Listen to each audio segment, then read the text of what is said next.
الحمد للہ رب العالمین والصلاة والسلام علی سید المرسلین اما بعد فاعوذ باللہ من الشیطان الرجیم بسم اللہ الرحمن الرحیم انشاءاللہ عز و جل اب صلاۃ و تسبیح کا جو طریقہ ہے وہ نہایت آسان انداز میں پیش کرنے کی کوشش کی جائے گی۔ توجہ سے سنیے گا انشاءاللہ عز و جل، جلدی ذہن نشین ہو جائے گا۔ اس نماز کی ترکیب یہ ہے کہ تکبیر تحریمہ کے بعد ثنا پڑھیے، یعنی اللہ اکبر کہنے کے بعد ثنا پڑھیے، پھر 15 مرتبہ یہ تسبیح پڑھیے،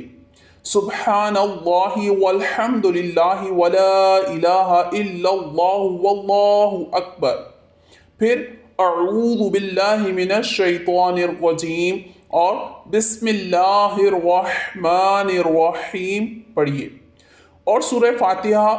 کوئی صورت بھی ساتھ میں ملا لیجیے، سورہ فاتحہ پڑھیے، پھر کوئی چھوٹی صورت سورہ اخلاص یا جو بھی ایک صورت ہے وہ ساتھ میں پڑھ لیں،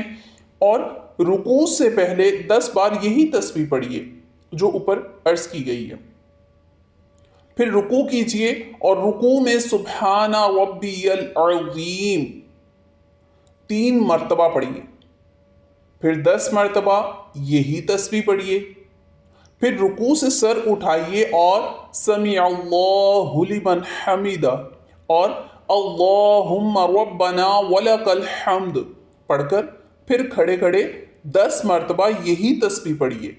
پھر سجدے میں جائیے اور 3 مرتبہ سبحان ربی الاعلی پڑھ کر پھر 10 مرتبہ یہی تسبیح پڑھیے، پھر سجدے سے سر اٹھائیے اور دونوں سجدوں کے درمیان بیٹھ کر 10 مرتبہ یہی تسبیح پڑھیے، پھر دوسرے سجدے میں جائیں اور 3 مرتبہ سبحان ربی الاعلی پڑھیے اور اس کے بعد یہی تسبیح 10 بار پڑھیے۔ اس طرح 4 رکعت پڑھیے اور خیال رہے کہ کھڑے ہونے کی حالت میں سورہ فاتحہ سے پہلے 15 مرتبہ اور باقی سب جگہ یہ تسبیح 10 بار پڑھیے۔ یوں ہر رکعت میں 75 ٹائمز 75 مرتبہ تسبیح پڑھی جائے گی، اور 4 رکعتوں میں تسبیح کی گنتی 300 مرتبہ ہوگی، اور خیال رہے کہ تسبیح انگلیوں پر نہ گنے بلکہ ہو سکے تو دل میں اس کو شمار کریں، ورنہ انگلیاں دبا کر پڑھیے۔ جزاک اللہ خیر، اپنی دعاؤں میں ہمیں یاد رکھیے گا۔ السلام علیکم ورحمۃ اللہ وبرکاتہ۔